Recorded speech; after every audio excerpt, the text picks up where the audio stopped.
All right, so this is my series on women who inspire me. And my first guest is Nicki Snyder. Nicki and I shared an office for a really long time at Harley Davidson dealerships where we worked. And I want to tell you how she inspires me. And she hasn't heard this yet, so she's going to be surprised too. Um, so Nicki, the way you inspire me is you have this boundless positive energy that just radiates, and it radiates in everything you do. And I love that. The other thing that inspires me about you is your focus on developing your team and helping them become as amazing as you are. And I absolutely love that. So I'm really proud to call you my friend. Am I allowed to talk and say that I would agree? I agree. And I want to just say that she left out the part that when we shared an office together, she was sort of a mentor to me. And so this is so full circle for me because she inspires me for the same reason and really was the one who taught me to develop other people. So this is full circle. That is so awesome. Thank you for Yeah. sharing that. So, what advice would you give to women who are trying to navigate their path towards leadership and self-realization? Okay, so it's a tricky question, but my first piece of advice for any woman who is attempting to get that path toward leadership would be forget the fact that you being a woman would hold you back from anything. I think that oftentimes we fall into a category of I'm a woman, so I can't do this, or I'm a woman, so I have to overcome this. And if you can get past that piece first, it allows you to think as a human rather than think as a woman. And I think not that I embrace being a woman, so I think it's awesome to be a woman, but when you think as a human in business, it makes it a lot easier to take on challenges and to overcome challenges. The next thing that I would say is never be afraid to admit defeat. And when I say that, I don't mean completely admit defeat. This is awful. I mean, it's okay to fail at something because it means you're trying and you're taking risks, and you're never going to grow in leadership or in business or in any sort of a role unless you're willing to take risky chances that might mean you fail every now and then. And admitting that and saying, okay, that didn't work, let's move in a different direction, rather than trying to put a positive coat on everything. So you said I'm positive all the time. I tend to be pretty smiley as a person, and I try to evoke positivity on anyone who I'm in contact with. But I also, in a self-reflection, from a self-reflection standpoint, I know that I have had plenty of times that I have failed and used that as a learning tool. Yeah. That makes Yeah, that makes total sense.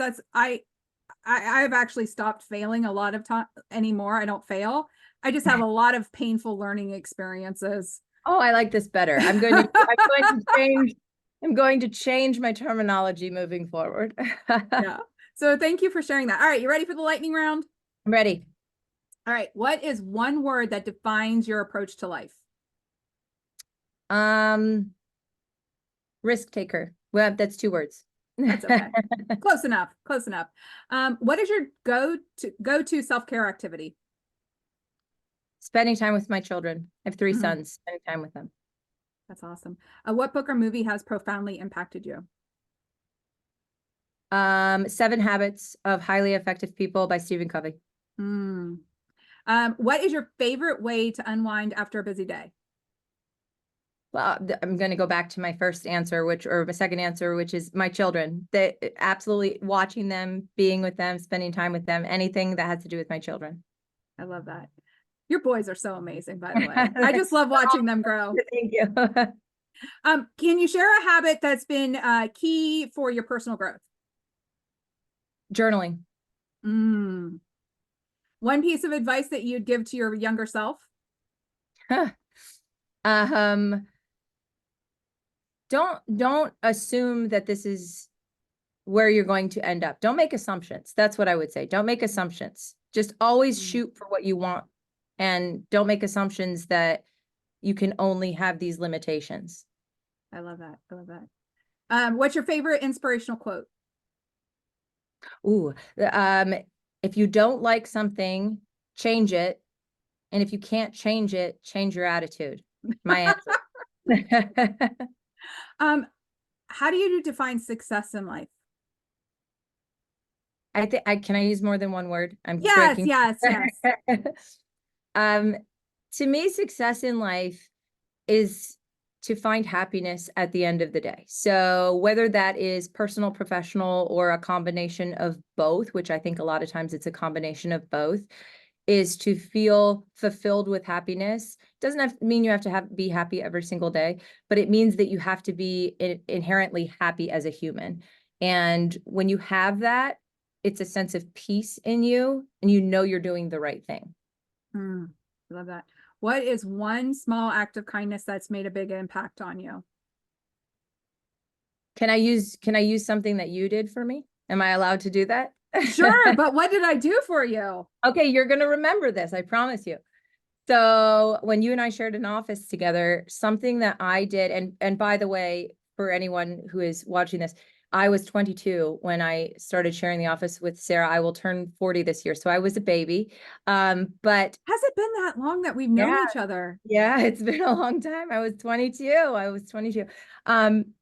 But with something that you did for me was when we shared the office, something that I do naturally is I apologize. And I Mm, will jump to apologize. And I think it's more to smooth things out and to move past something rather than to approach what is happening. Even if I'm not in the wrong, I apologize. And you over the years would stop me from doing it. Do you know you did this? You remember doing this? I oh would say, yeah. okay, I'm sorry. Or you'd hear me even on the phone apologizing to someone, and I would hang up and you'd say, why did you apologize? You did nothing wrong. And I think that was a small act that you did for me that really dynamically changed the way that I communicate, because it allows me now I stop myself from doing it. I stop myself from that need to apologize when I didn't do anything wrong. I certainly will if I did do something wrong, but it's unprofessional, and it provides a lack of confidence, I think. And Mm, so that was a big deal for me. mm. It's true. She remembers it. I promise you. I did it a lot.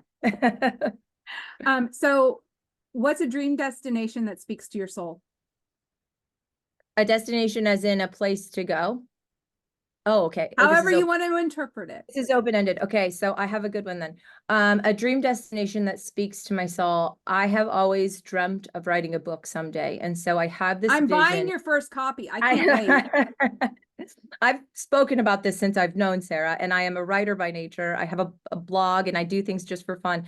But I think the dream destination would be not the process of writing the book. I think it would be once the book is published and being in some exotic location and finding it. That is a dream Mm. of is Oh, that just, would be so good. Like seeing it in a bookstore in some really cool yes, location. Oh yes. my So gosh. it's not just even if it's an airport or something like that, but Yeah. somewhere that is not my hometown bookstore, and seeing it there and knowing that, wow, I made it there. Like that is something that I've always dreamt of. Awesome. Nicki, thank you. Thank Thank you you. for being a part of my conversation.